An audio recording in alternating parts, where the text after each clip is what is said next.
Let's shift our conversation to the trailer business. David, from the Find It Parts perspective, is there any differences between how you work with distributors of truck and trailer parts that kind of do it all and those that specialize in trailers?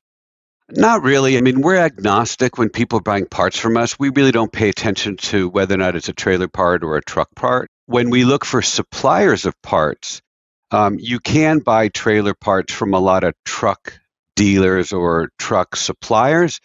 But I think when you really want to expand your trailer offering, you're better suited going to someone like Dan's company who focus and specializes on that because they're going to carry the whole breadth of all of the offering of trailer parts. And it becomes you're a much better supplier to your customer base when you're dealing with a professional company that focuses on that space because the trailer business is different, and Dan knows he can speak to it more than I can.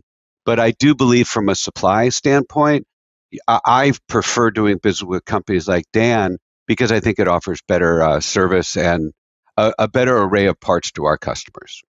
So, Dan, in the years that I was training parts people, one of the things that I always taught them right at the very beginning is, you pick up that phone or someone comes to the counter and they plunk something down. They say, I need this.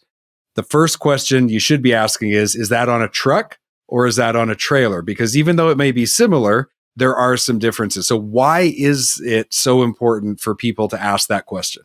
Well, I think it really begins the kind of this daisy chain of questions that you have to ask in order to drive to the correct part.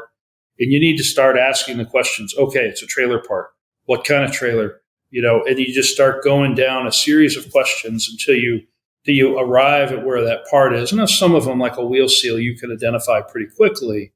But then you've got to break it down even further. I think that's one of the things that's really interesting, as I was kind of going through my parts career, learning all the intricate details of these parts, how they fit, why one chooses one brand or one part versus another that goes in the same space on the vehicle. And they're highly specialized. So the truck side is its own unique animal, and it has multitude of subcategories. And the trailer side does as well. And the hard part is trying to blend the two of those to get somebody who is adept enough to be able to go down both pathways. And I think curiosity becomes a good element of kind of an individual figuring out what the parts are. But specialization is ultimately where that decision tree goes when you're trying to figure out the parts, right? And then you're helping your customer because if you can quickly move through that process, then you're at the point where David and I were when we were younger, standing on the counter, plopping something down on the table, and you go, okay, I got to get this guy in and out of here quick because that's what his employer expects, and I want him to have a good experience, right? And so I think those are great starting points for any individual coming into this industry.